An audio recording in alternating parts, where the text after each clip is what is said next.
Assalamualaikum warahmatullahi wabarakatuh. Nama saya Mustafira Lailatul Hana dari kelas BAI 3A NIM 21229. Saya akan menjelaskan materi bertema tujuan pendidikan menurut Islam. Yang pertama, tujuan pendidikan Islam.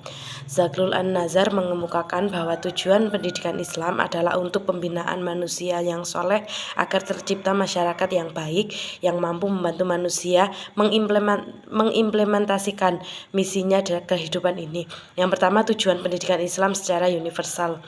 Dirujuk pada Kongres Sedunia tentang Pendidikan Islam sebagai berikut. Artinya bahwa pendidikan harus ditujukan untuk menciptakan keseimbangan pertumbuhan kepribadian manusia secara menyeluruh dengan cara melatih jiwa, akal pikiran, perasaan, dan fisik manusia. Yang kedua, tujuan pendidikan Islam secara nasional. Tujuan pendidikan Islam yang dirumuskan oleh setiap negara Islam dalam kaitan ini, maka setiap negara memutuskan tujuan pendidikannya dengan mengacu kepada tujuan universal. Yang ketiga, tujuan pendidikan secara Islam internasional adalah tujuan pendidikan yang dirumuskan oleh masing-masing lembaga pendidikan Islam, mulai dari tingkat taman kanak-kanak atau Raudhatul Atfal sampai dengan perguruan tinggi. Yang keempat, tujuan pendidikan Islam pada tingkat program studi atau kurikulum adalah tujuan pendidikan yang menyesuaikan dengan program studi. Tujuan pendidikan Islam pada tingkat mata pelajaran adalah tujuan pendidikan yang didasarkan tercapainya pemahaman, penghayatan, dan pengalaman ajaran Islam yang terdapat pada bidang studi atau mata pelajaran tertentu. Yang keenam, tujuan pendidikan Islam tingkat pokok bahasan adalah tujuan pendidikan yang berdasarkan pada tercapainya kecakapan atau kompetensi utama dan kompetensi dasar yang terdapat pokok bahasan tersebut. Yang ketujuh, tujuan pendidikan Islam tingkat subpokok bahasan adalah tujuan pendidikan yang didasarkan oleh tercapainya kecakapan atau kompetensi yang terlihat pada indikator-indikator secara terukur.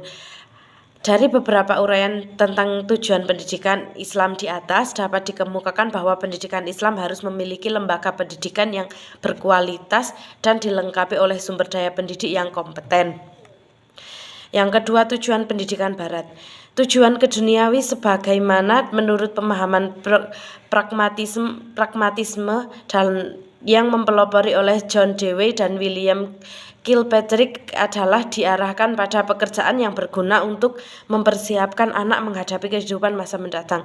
Yang kedua, Saint Thomas Aquinas berpendapat bahwa tujuan pendidikan dan tujuan hidup adalah merealisasikan kebahagiaan dengan cara menanamkan keutamaan akal dan akhlak. Yang nomor 3, Hegel berpendapat bahwa sebaiknya pendidikan itu berusaha untuk mendorong perkembangan jiwa kelompok dan menghindari perbuatan yang membawa kepada kedorongan kebendaan atau materialisme. Yang keempat, Spencer berpendapat bahwa sesungguhnya pendidikan bertujuan mempersiapkan anak-anak mencapai kebutuhan yang sempurna.